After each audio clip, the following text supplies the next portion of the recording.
మెడలో గంగడోలు, కాళ్లకు గజ్జెలు, కొమ్ములకు అందమైన గంటలు, వీపున పట్టు దుప్పట్లతో అలా తెల్లారకముందే గంగిరెద్దులు నడిచి వస్తుంటే ఆ సవ్వడికి పల్లెలు పట్టణాలు నిద్రలేచేవి.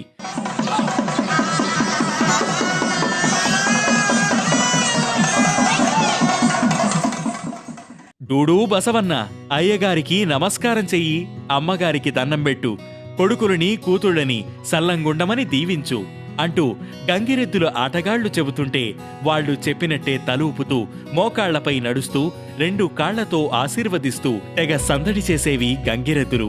సంక్రాంతి వచ్చిందంటే చాలు పల్లెటూళ్ల నుంచి పట్టణాల వరకు ఒకప్పుడు ఈ గంగిరెద్దులాట తెగ ఫేమస్.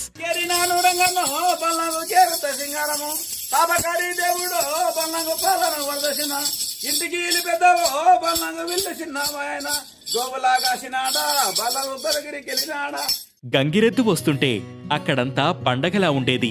చుట్టూ జనం గుమ్ముకూడి గంగిరెద్దు ఆట చూసి ఆనందపడేవాళ్లు. పిల్లలు గంతులేస్తూ సంబరపడిపోయేవాళ్లు. గంగిరెద్దులు ఆడించేవాళ్లకు 10 పరకో ఇచ్చి బసవన్న ఆశీర్వాదం తీసుకునేవాళ్లు. కానీ ఇదంతా ఒకప్పుడు. ఇప్పుడు బిజీ లైఫ్ స్టైల్ కి అలవాటు పడిపోయిన పట్టణాల్లోనే కాదు, కనీసం పండగలకు నెలవైన పల్లెల్లో కూడా ఈ గంగిరెద్దులాటకు వెతుకుతున్నా కనిపించడం లేదు.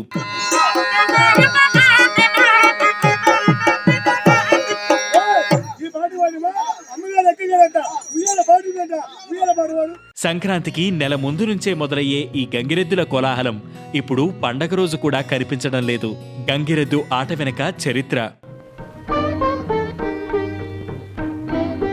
ఓం నమః శివాయ.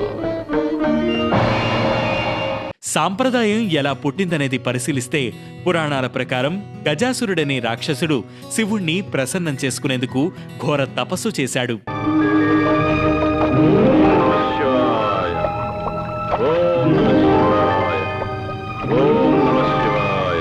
వెంటనే శివుడు ప్రత్యక్షమై వరం ప్రసాదించాడు. అందుకు గజాసురుడు,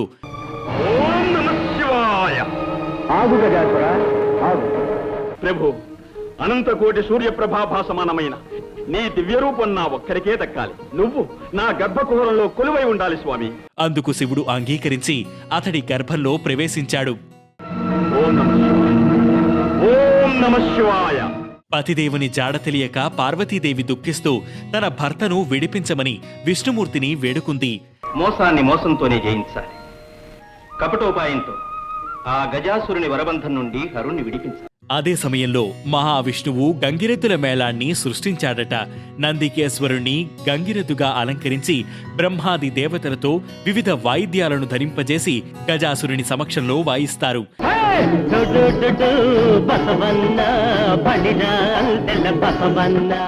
గంగిరెద్దుల మేళానికి విష్ణుమూర్తి నాయకత్వం వహించి గజాసురుణ్ణి మెప్పిస్తాడు.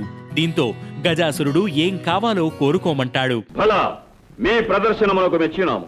మీకు ఏమి కావాలనో కోరుకున్నాడు. వెంటనే శివుడి వాహనమైన నంది తన స్వామికి దూరమైందని తన స్వామిని నంది వరకు చేర్చమని కోరతాడు.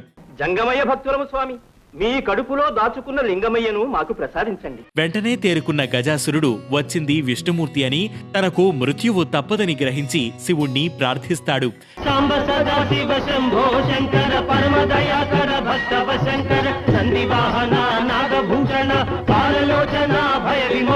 వెంటనే విష్ణుమూర్తి నందీశ్వరుణ్ణి ప్రేరేపించగా తన కొమ్ములతో గజాసురుడి గర్భాన్ని చీల్చడంతో శివుడు బయటపడతాడు.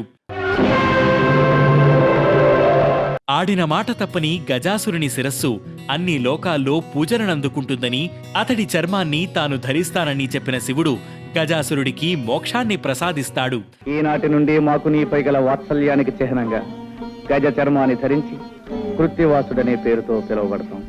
ఆ గంగిరెద్దులను లోకంలో తిప్పుకోమని గంగిరెద్దుల వారికి గంగిరెద్దులతో పాటు వాయిద్యాలు కూడా ఇవ్వడం జరుగుతుంది.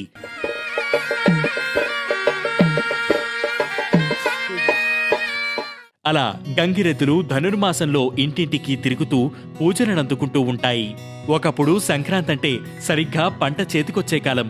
రైతులంతా నిండుగా ధాన్యం పండించి చేతి నిండా డబ్బులతో ఆనందంగా ఉంటారు. ఆ సమయంలో గంగిరెద్దుల ఆటతో పరవశించి ఈ కుల వృత్తిలో ఉన్న వాళ్లకు ధాన్యం, వస్త్రాలు, నగదు ఇచ్చి బసవన్న ఆశీర్వాదం తీసుకునేవారు. కానీ ఇప్పుడు పంటలు చేతికొచ్చే కాలం మారిపోయింది.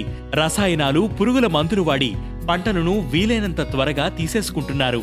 దీంతో చాలా ప్రాంతాల్లో సంక్రాంతి సమయానికి సాగు మొదలే కావడం లేదు. సాగు చేసే రైతులకు రూపాయి రావడమే కరువైంది. ఇక గంగిరెద్దు ఆట చూసి ఆనందపడే తీరికెక్కడిది? ఆ ఆటకు పరవశించి తృణమో పనమో ఇచ్చే కోరికెక్కడిది?